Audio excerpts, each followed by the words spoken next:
Hello viewers, welcome to Bhavani కథల ప్రపంచం. నా ఛానల్ని ఇంకా సబ్స్క్రైబ్ చేసుకోకపోతే వెంటనే సబ్స్క్రైబ్ చేసుకొని నన్ను ప్రోత్సహించండి వ్యూవర్స్. అలాగే నా ఛానల్లో ఆటో డబ్బింగ్ ఆప్షన్ ఆఫ్ చేశాను. అయినా కూడా నా స్టోరీస్ ఎవరికైనా తెలుగులో కాకుండా వేరే భాషలో వస్తే అప్డేట్ వస్తున్నప్పుడు రైట్ సైడ్ సీసీ పక్కన ఉన్న సెట్టింగ్ ఆప్షన్లోకి వెళ్ళి ఆడియో ట్రాక్ మీద క్లిక్ చేసి తెలుగు ఒరిజినల్ని క్లిక్ చేస్తే అప్డేట్ తెలుగులోనే వినిపిస్తుంది. మరో మాట, అప్డేట్ కింద హైప్ ఆప్షన్ కనిపిస్తే తప్పకుండా నా అప్డేట్కి హైప్ ఇచ్చి నా ఛానల్ గ్రోత్ని పెంచండి వ్యూవర్స్. సరే, ఇక కథలోకి వెళ్ళిపోదాం. కాల్గల్ విభిన్న ప్రేమ కథ 56వ భాగం. ఈ కంపెనీ ఏ ఒక్కరిదో కాదు, మనందరిది అని మీ మామయ్య ఇందాకే అన్నాడు కదా తీర్థ. మరైతే భయం దేనికి? దీన్ని నువ్వే చేసి చూపించు. అలాగే గాయాలైన నా మనవడి బాధ్యత గురించి నీకు ప్రత్యేకించి చెప్పాల్సిన అవసరం లేదు. అయితే ఇద్దరూ కాస్త జాగ్రత్తగా ఉండండి అనేసి రాజేంద్ర, జితేంద్ర ఆ గదిలో నుండి వెళ్ళిపోయారు. ఏంటి అందరూ నా మీదే వదిలేశారు? నేను ధ్రువ్ భార్యనే కావచ్చు, ఈ ఇంటి కోడలినే కావచ్చు, అది ఈ ఇంటి వరకే పరిమితం. కోట్లలో వ్యాపారం జరిగే చోట జాబ్ చేయడానికి కూడా అర్హత లేని నాకు రూల్స్ గురించి మాట్లాడే హక్కు ఉందా? ఆఫీసులో పరిస్థితులు నచ్చక చేంజెస్ చేయాలని సలహా ఇచ్చాను, ఆమోదించారు. అంతవరకు ఓకే. ఆచరణలో పెట్టించడం కూడా నేనే చేయాలి అంటే ఎలా అని ఆలోచిస్తున్న తీర్థ ముఖం మీద ధ్రువ్ చిటికలు వేసి, నిలుచునే ఏం ఆలోచిస్తున్నావు? ఆఫీస్కి టైం అవడం లేదా అని అడిగాడు. అది అది నాకు కొంచెం తలనొప్పిగా ఉంది ధ్రువ్, ఈరోజు ఆఫీస్కి రాలేను అంది. అంటే నన్ను జైపూర్ హ్యాండ్ ఆర్డర్ ఇచ్చుకోమంటున్నావు అంతే కదా అంటూ ఆమెను ఎత్తుకోవడానికి దగ్గరకు రాబోయాడు. దాంతో గబగబా 2 అడుగులు వెనక్కి వేసి, అయ్యో వద్దు ధ్రువ్, నిజంగానే నాకు తలనొప్పిగా ఉంది, ప్లీజ్ ఈ ఒక్కరోజుకి వదిలే అంది. ఒక్కరోజు కాదు, వారం రోజుల తర్వాత అయినా స్టాఫ్ మీటింగ్ పెట్టి మాట్లాడాల్సింది నువ్వే అన్నాడు ధ్రువ్ కన్ఫర్మేషన్లా. దాంతో తీర్థ నీరసంగా ముఖం పెట్టి, అది కాదు ధ్రువ్, నేను అని ఏదో చెప్తుంది. నీకు అన్ని అర్హతలు ఉన్నాయి. ఈ విషయం ప్రతి ఒక్కరూ నిన్ను మెచ్చుకొని మరీ చెప్పాల్సిన అవసరం లేదు. నువ్వు మీటింగ్ నుండి తప్పించుకోవాలనే హెడేక్ డ్రామా ఆడుతున్నావని నాకు తెలుసు. సో డోంట్ వేస్ట్ టైం అని ఆమె చేతిలో ఫైల్స్ ఉండే బ్రీఫ్ కేస్ పెట్టాడు. ఎవరూ అర్థం చేసుకోవడం లేదు అని చేతిలోని బ్రీఫ్ కేసుని విసురుగా కిందకు దించే క్రమంలో ఆమె మెడలో 3 అరలతో ఉన్న బంగారు హారం బ్రీఫ్ కేస్ హ్యాండిల్కి చిక్కుపడి తెగిపోయి హారం కింద పడిపోయింది. దాంతో ధ్రువ్ తీర్థ వైపు చూశాడు. అయిపోయాను, నా వల్ల ఈ పొడవాటి హారం తెగిపోయింది, ఇక ఇప్పుడు ఎన్నంటాడో అని బెదురుతున్నట్లుగా ధ్రువ్ వైపు చూస్తూ, సారీ, కావాలని చేయలేదు, చిక్కుపడిన విషయం నేను గుర్తించలేదు అని భయంగా చెప్తూ కింద పడిన హారాన్ని చేతుల్లోకి తీసుకొని, నేను దీన్ని సరిచేయించేస్తాను, మళ్ళీ కొత్తదిగా చేయించేస్తాను అని అంటుంది. అప్పుడే ధ్రువ్ ఆమె చెంపవైపు చేయి పెట్టాడు. అమ్మో కొడతాడేంటో అని తన వదనాన్ని పక్కకు తిప్పి భయంతో కళ్ళను గట్టిగా మూసుకుంది తీర్థ. ఆమె ఇంటెన్షన్ అర్థమై ఆమె వైపు ముసిముసిగా నవ్వుతూ చూస్తూ ఆమె చెవి వెనుక ఉన్న ఇయర్ రింగ్స్ తీస్తున్నాడు ధ్రువ్. అతని చేతి స్పర్శకు దిగ్గున అతని వైపు చూసి, నేను తీసేస్తాను, నీకు చేయి నొప్పి కదా అని వెనక్కి జరగబోయింది. వెంటనే ఆమెను పట్టి ఆపి అతనికి దగ్గరగా లాక్కొని, భార్య ఒంటి మీద వస్తువులు తీయలేనంత నొప్పి అయితే లేదులే అని అతనే మాటీలతో ఉన్న ఇయర్ రింగ్స్ తీస్తున్నాడు. మిగిలినవి కూడా విరగ్గొడతాననుకొని తీసేస్తున్నాడు కాబోలు. పోనీలే, ఈ రకంగా అయినా నాకు ఈ భారం తగ్గుతుంది అని నిమ్మకుంది తీర్థ. అయితే వస్తువులు తీసే క్రమంలో ధ్రువ్ మునివేళ్లు ఆమె శరీరాన్ని తాకుతుంటే కళ్ళను అల్లార్చుతూ అతని వైపు చూస్తుంది. ఆమె మెడలో తాళి తప్ప మిగిలిన అన్ని వస్తువులు తీసేసి ఆమెకు దూరం జరిగి వార్డ్రోబ్లో ఖాళీగా ఉన్న జ్యువెలరీ బాక్స్లో వాటిని పెట్టాడు ధ్రువ్. థ్యాంక్స్, ఇంకోసారి తప్పు జరగకుండా నన్ను బ్రతికించావు అంది. దాంతో బోడి బొమ్మలా ఉన్న ఆమె వైపు చూస్తూ దగ్గరకు వచ్చి ఆమె చేయి అందుకొని 2 అడుగులు వేసి మరో వార్డ్రోబ్ తెరిచాడు. ఏం చేస్తున్నావు, నీకేం కావాలి అని అడిగింది. చెప్తాను అని అక్కడి బట్టలను తప్పించి అడుగున ఉన్న బటన్ని ప్రెస్ చేయగానే క్యాలిక్యులేటర్ లాంటి చిన్న వస్తువు అరలో నుండి బయటకు వచ్చింది. దాన్ని యాక్టివేట్ చేసి పాస్వర్డ్ నొక్కగానే ఆ వార్డ్రోబ్లోనే మరో సీక్రెట్ అర ఓపెన్ అయ్యింది. అతను ఏం చేస్తున్నాడో చూస్తున్న తీర్థకు అదంతా వింతగా అనిపించింది. దాంతో కళ్ళింతలు చేసుకుని చూస్తుంది. తెరుచుకున్న సీక్రెటరీలో చాలా జ్యువెలరీ బాక్సెస్ కనిపించాయి తీర్థకు. ఓహో, ఎవరు పడితే వాళ్ళు ఓపెన్ చేయడానికి లేకుండా, అసలు ఇక్కడ మరో అర ఉన్నట్లు కనిపించకుండా సీక్రెట్స్ ఇలా కూడా మెయింటైన్ చేస్తారన్నమాట అని వింతగా చూస్తుంది.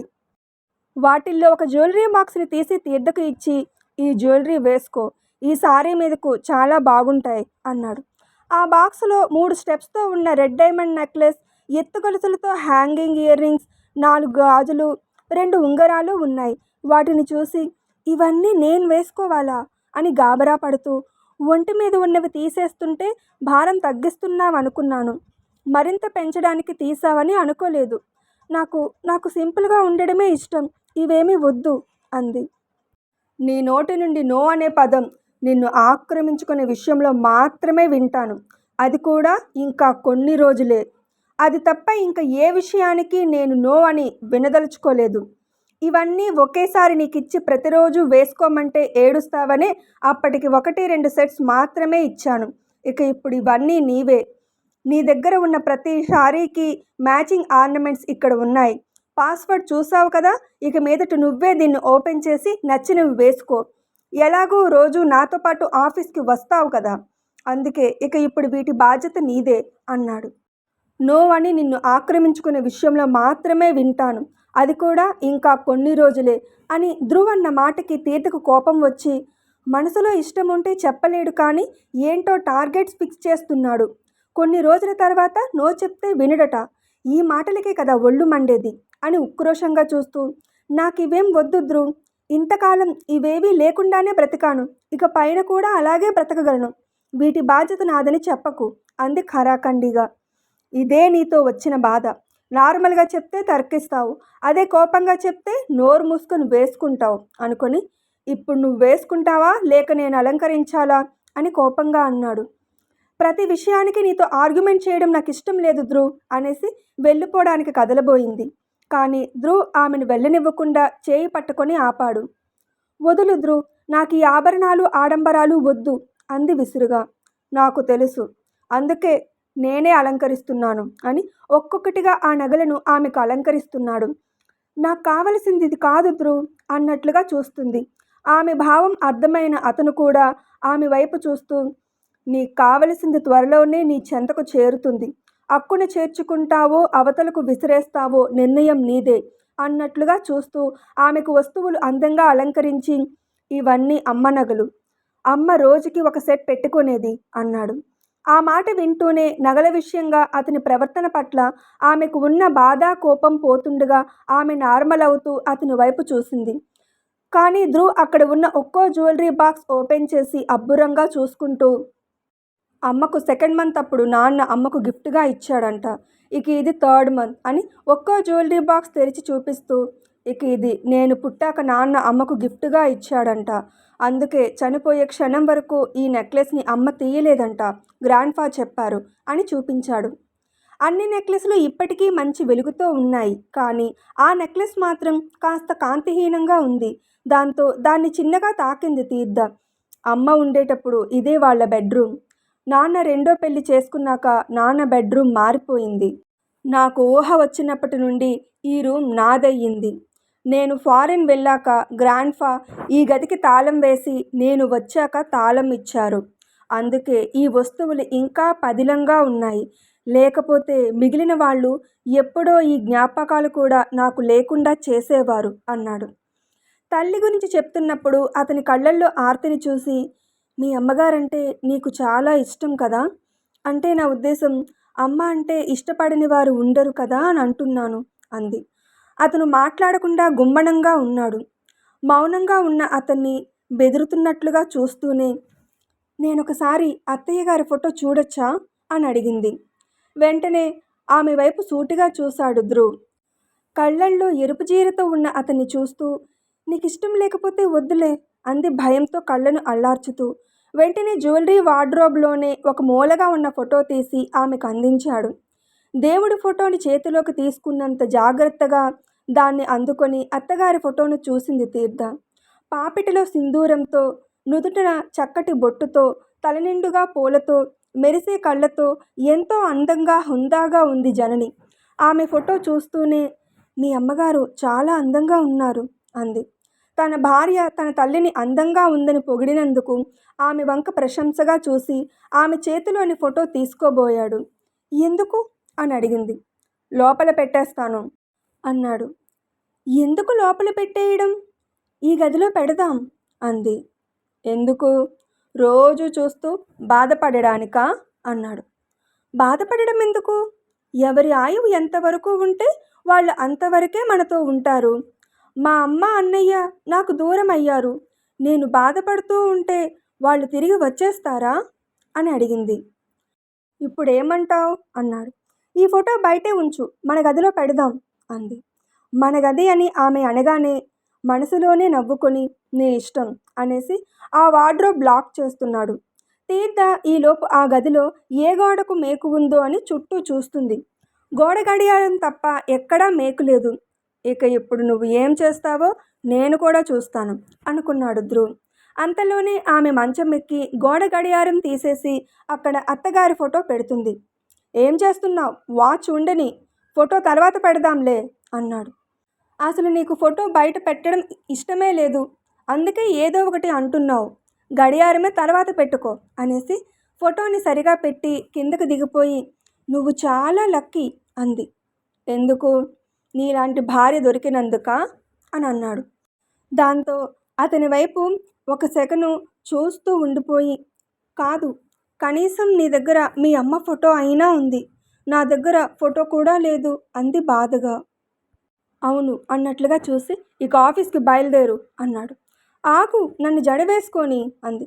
అవసరం లేదు, ఇప్పటికే చాలా లేట్ అయ్యింది అనేసి ముందుకు కదిలాడు. దాంతో ఇందాక వదిలేసిన బ్రీఫ్ కేస్ తీసుకొని కారు దగ్గరకు వచ్చింది. ధ్రువ్ ఆమెను చూసి నా చేయి బాగోలేదు కదా, నువ్వే డ్రైవ్ చేయి అన్నాడు. అప్పుడు మనం వెళ్ళేది ఆఫీసుకి కాదు, హాస్పిటల్కి అంది. అంత అవసరం ఉండదు, నువ్వు డ్రైవింగ్ సీట్లో కూర్చో, ఎలా డ్రైవ్ చేయాలో నేను చెప్తాను అన్నాడు.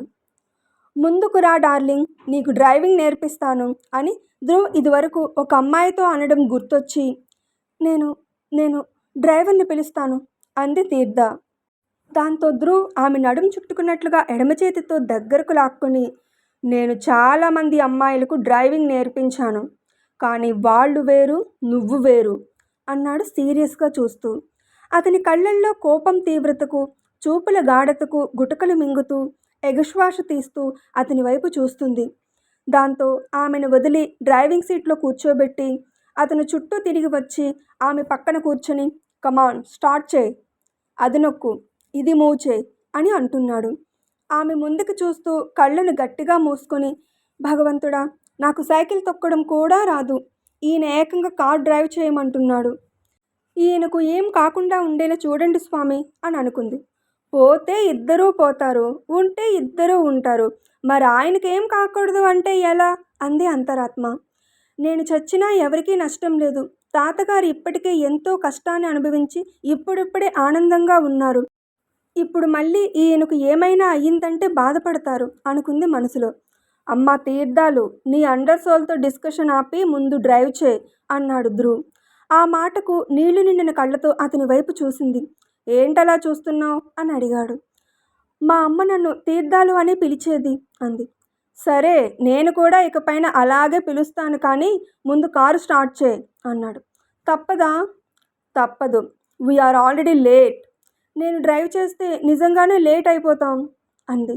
దాంతో ఆమె వైపు కోపంగా చూస్తూ నేను డ్రైవింగ్ సీట్లో కూర్చుంటే నువ్వు నా ఒళ్ళో కూర్చొని నేను ఎలా చెప్తే అలా డ్రైవ్ చేస్తావా, లేదా నేను ఇక్కడే ఉండి చెప్తే అలా డ్రైవ్ చేస్తావా అని అడిగాడు.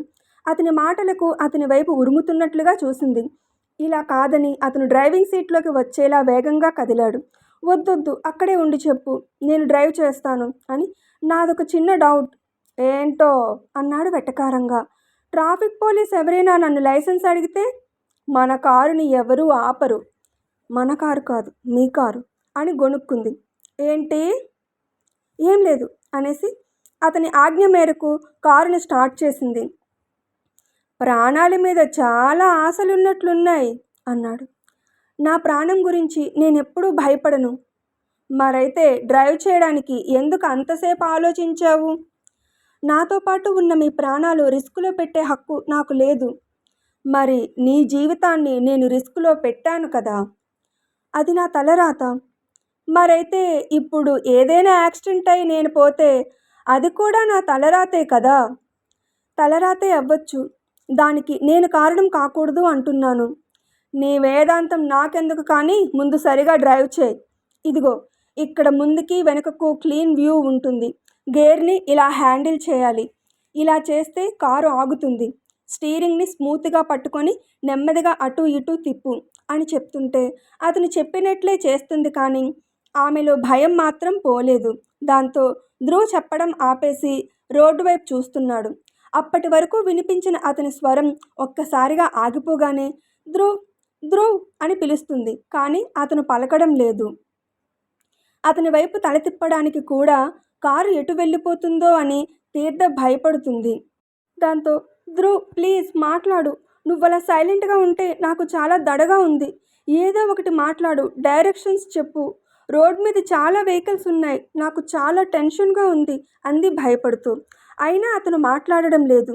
అప్పుడే సిగ్నల్ రిలీవ్ అయి వీళ్ళు వెళ్తున్న వైపే వెనుక నుండి పక్క నుండి వేగంగా చాలా వెహికల్స్ వచ్చేస్తున్నాయి. భయపడుతూనే నెమ్మదిగా డ్రైవ్ చేస్తూ సైడ్కి యాంగిల్ తిప్పి సడన్ బ్రేక్తో వెహికల్ని ఆపి గట్టిగా ఊపిరి తీసి హమ్మయ్య అని నిట్టూర్చింది. వెంటనే ధ్రువ్ వైపు చూసిన తీర్థకు కోపం నశాలానికి అంటింది. ధ్రువ్ సీటుకి చారబడి ఆదమరిచి నిద్రపోతున్నాడు. అది చూసి నన్ను టెన్షన్లో పెట్టి దున్నపోతులో ఎలా నిద్రపోతున్నాడో అని కొట్టి లేపేయాలని అనుకుంది. మళ్ళీ అంతలోనే వద్దులే, గాయాల బాధ వల్ల రాత్రి నిద్రపోలేదేమో, మరి ఆఫీస్కి ఎలా వెళ్ళడం, ఇక్కడే టైం అంతా అయిపోతుంది అని అనుకొని ఎలా స్టార్ట్ చేయమన్నాడు, ఎలా తిప్పమన్నాడు, ఎలా ఆపమన్నాడు అని గుర్తు చేసుకొని ఇదివరకు ధ్రువ్తో వెళ్ళేటప్పుడు అతను ఎలా డ్రైవ్ చేసేవాడో అబ్జర్వ్ చేసిన విషయాలు గుర్తు తెచ్చుకొని ఎందుకైనా మంచిదని సెల్లో డ్రైవింగ్ టిప్స్ ఆన్ చేసి మళ్ళీ కార్ స్టార్ట్ చేసి నెమ్మదిగా డ్రైవ్ చేస్తూ ఎలాగైతేనే ఆఫీస్కి చేరింది. హమ్మయ్య, ఇంకోసారి దీన్ని డ్రైవ్ చేయడం నా వల్ల కాదు. ఏదో నిప్పుల మీద కూర్చున్నట్లే ఉంది. చక్కగా పక్క సీట్లో కూర్చుని వ్యూ చూసుకోవడమే ఎంతో బెటర్ నాకు అనుకొని ధ్రువ్ వైపు చూసింది. అతను ఇంకా నిద్రపోతూనే ఉన్నాడు. హలో బాస్, పడుకుంది చాలు, నిద్ర లేవండి అని భుజం తట్టింది. అతను కళ్ళు తెరిచి నువ్వు వాగుడాపి ఆ ఏరియాలో కారు ఆపకుండా డ్రైవ్ చేసి ఉంటే మనం ఇంకో 10 minutes ముందు ఆఫీస్కి వచ్చేవాళ్ళం అన్నాడు.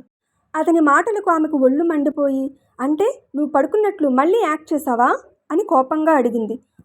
లేదంటే నీ ప్రాణాలను రిస్కులో పెట్టి పడుకున్నాను అనుకున్నావా అన్నాడు కళ్ళెగరేస్తూ.